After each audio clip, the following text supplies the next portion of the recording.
बोलिए प्रेम से बीना वाली मैया की जय।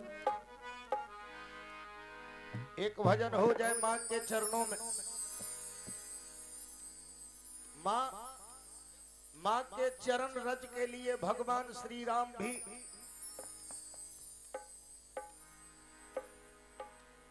विष्णु लोक से उनको इस मृत लोक में आना पड़ा।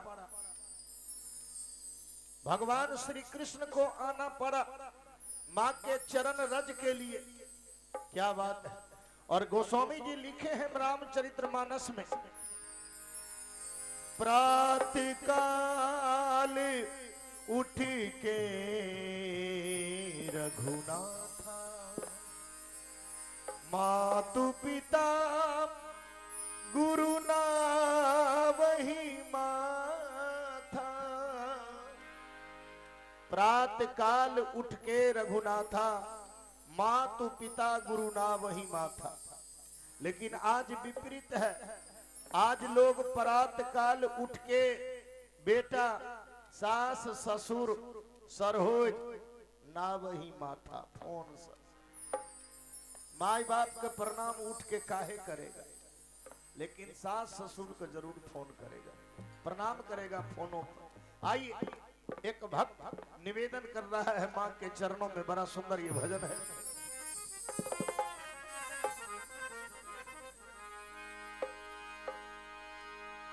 हो हो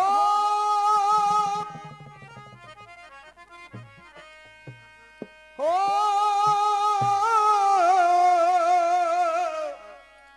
हो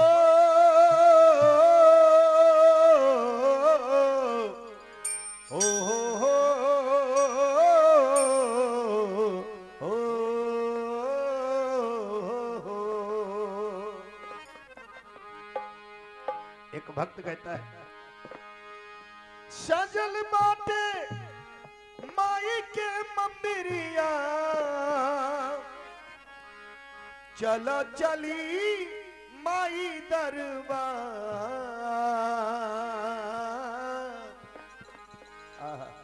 बड़ा भाव भक्त कहता है, मां से निवेदन कर रहा है।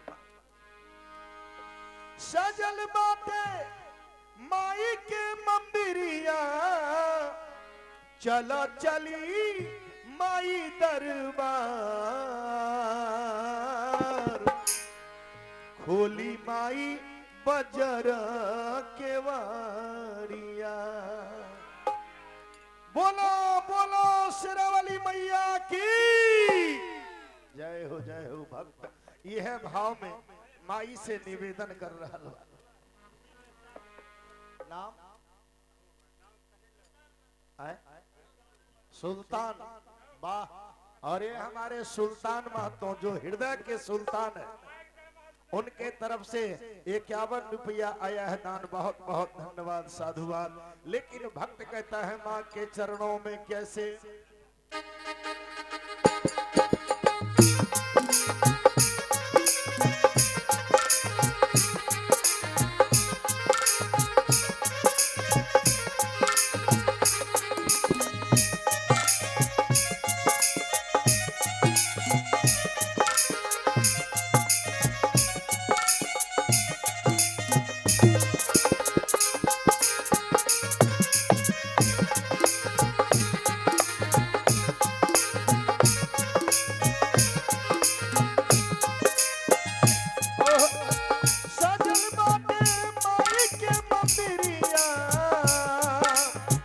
चलो चली माई दरबार।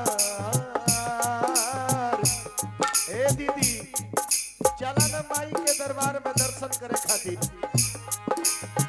सजल बाटे माई के मंदिरिया चलो चली माई दरबार। खोली माई बजर के वारिया। खोली माई बजर के वारिया। बेटा करे ले पुकार। खोली माई बजर के वारिया। बेटा करे ले पुकार। खोली माई बजर के वारिया।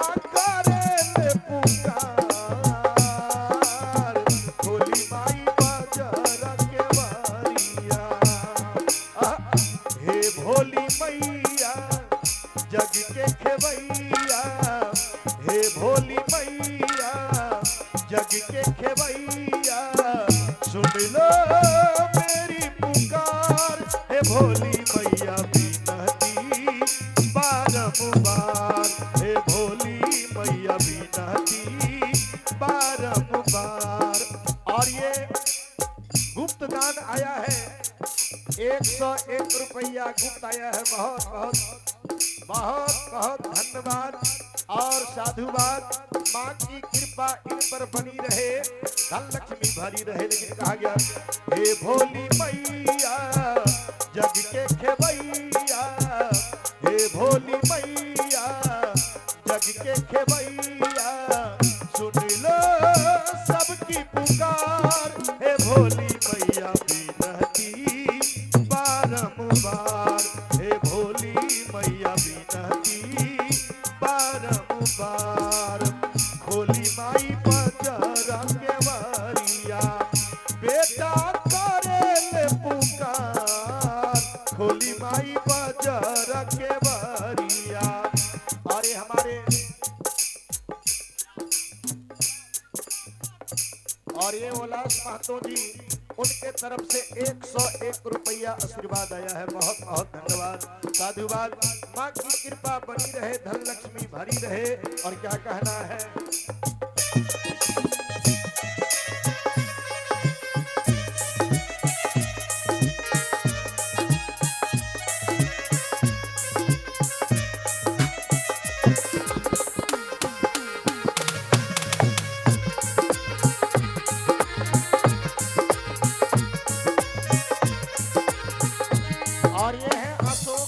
जी उनके तरफ से भी 101 रुपया आया है। और ये फिर गुप्त दान आया है 51 रुपया। सभी के लिए मंगल की कामना करता हूँ, सबकी झोली भरी रहे और माँ की कृपा बनी रहे, यही अरदास है, भाव बनी रहे।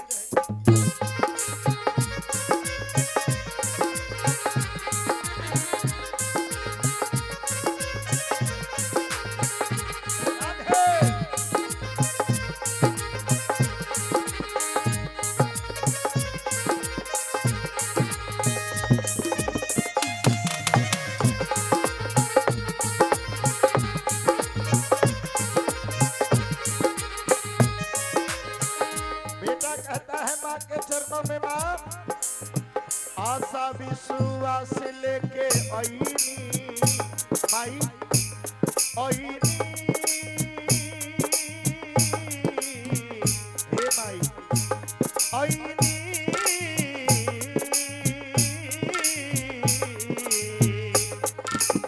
आशा विश्वास लेके आईनी माई है तुम्हारे द्वार।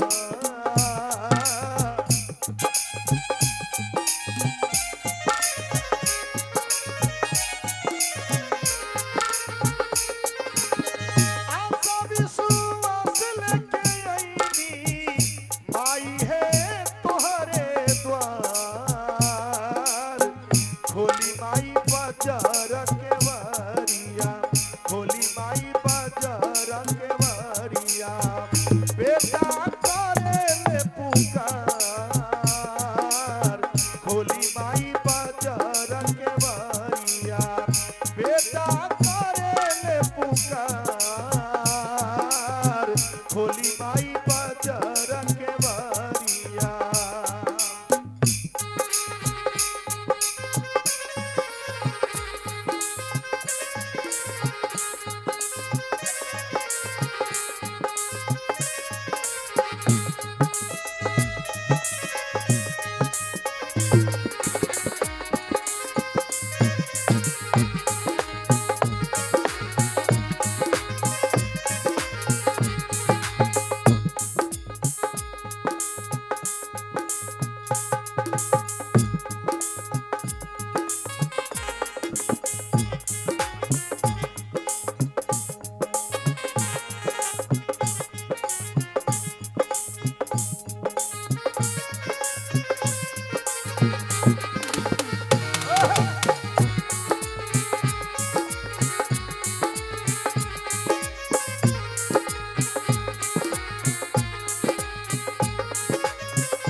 मधुबाल। माँ की कृपा उन पर सदैव बनी रहे और साथ ही साथ झोली भरी रहे, हृदय में भाव बनी रहे माँ के प्रति। लेकिन भक्त कहता है माँ के चरणों में, माँ केतना ले सही हम विपतिया विपतिया, हे माँ विपतिया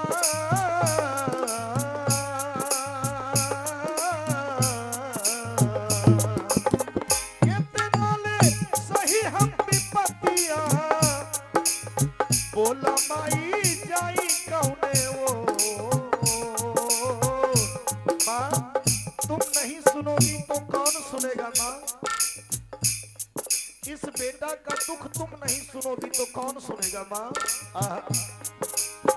केतना ले सही हम विपतिया, बोला माई जाई कौने वो। खार बानी तोहारे दुआरिया, खार बानी तोहारे दुआरिया, सेवका करे ले पुकार। खार बानी तोहारे दुआरिया, सेवका करे ले पुकार। खार बानी तोहारे दुआरिया, सजल बाटे माई के मंदिरिया, चलो चली माई दरबार। सजल बाटे माई के मंदिरिया, चलो चली माई दरबार। खोला माई बाजार के वरिया, खोला माई बाजार के वरिया, बेटा करे ले पुकार। खोला माई बाजार के वरिया, बेटा करे ले पुकार। खोला माई बाजार के वरिया।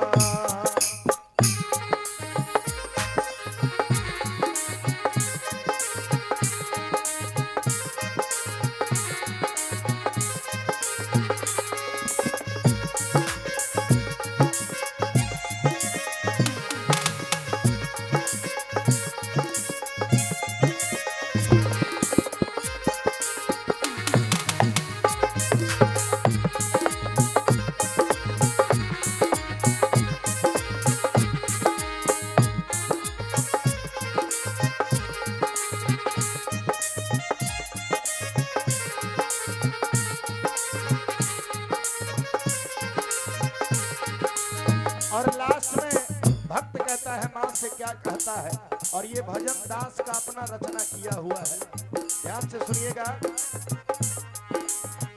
गावेले सुशील भजनिया, माँ भजनिया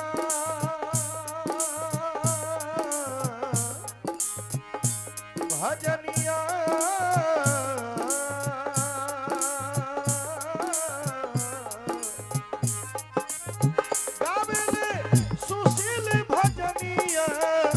झर झर गिरे लालोर।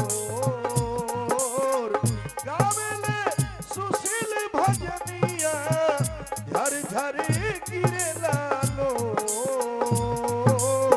फेरा माई आपन नजरिया, फेरा माई आपन नजरिया, बेटा करे ले पुकार। फेरा माई आपन नजरिया, बेटा करे ले पुकार। फेरा माई आपन नजरिया, सजल बाटे माई के मंदिरिया, चलो चली माई दरबार। सजल बाटे माई के मंदिरिया, चलो चली माई दरबार। खोला माई बाजार के वरिया, खोला माई बाजार के वरिया, सेवका करे ले पुकार। खोला माई बाजार के वरिया, सेवका करे ले पुकार।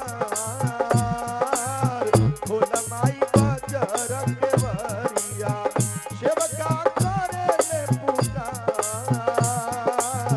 खोल माई बजर के वरिया बोलिए प्रेम से शेरा वाली मैया की बीना वाली मैया की